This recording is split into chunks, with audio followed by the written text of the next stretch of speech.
And here's the other side of the shifter. So just to give you another perspective. Got the pedal assembly in, brake boosters on. Here's my engine kill switch. Probably gonna mount somewhere in right about here on the bottom of the dash. I kind of like that routing, makes it accessible to me. Passengers can't access it when they're sitting in the passenger seat. Yeah, it's gonna be pretty tight.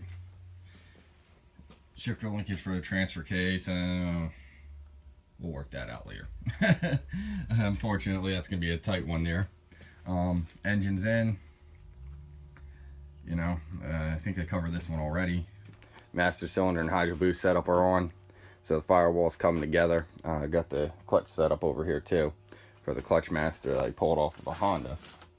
But I wanted a two-piece setup. The factory setup is plastic, single unit, with the clutch and slave all as a pre-bled assembly. I didn't like that because I would have to change the length of the line, change the routing, so I decided to go with a two-piece setup off of a Honda I could have very easy access to.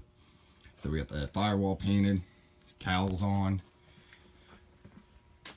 all little details here and there. New hardware, visor is on with the stainless steel hardware, which looks great.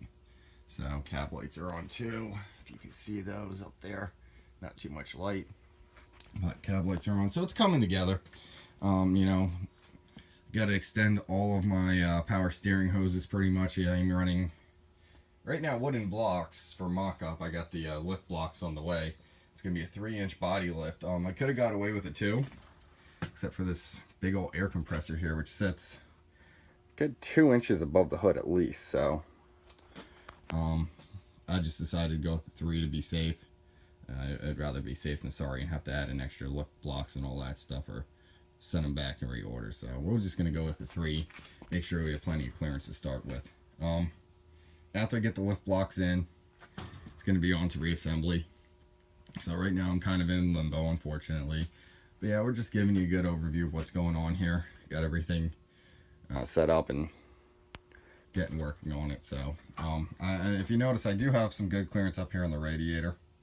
I wanted to be able to get a belt in, so I gave it a little more clearance than I probably should have.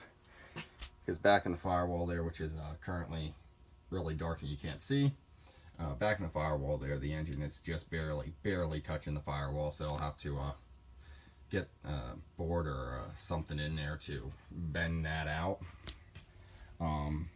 Cool little tidbit of information for you. You can see the factory throttle cable comes up, loops around, and goes right down into my modified bracket there.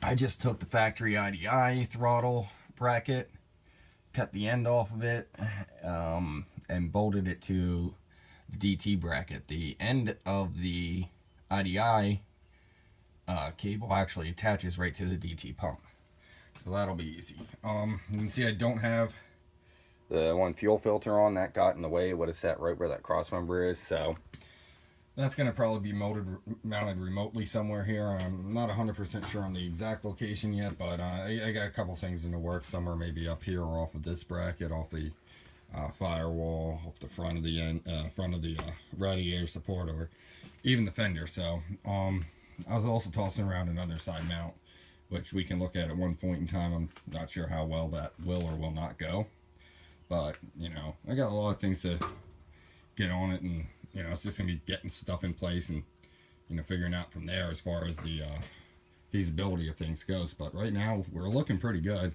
You know, all the hard stuff is done. Now it's just little tedious items.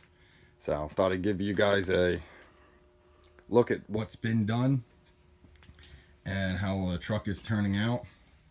So thank you for watching. Make sure you like, comment, and subscribe to Peterson Auto.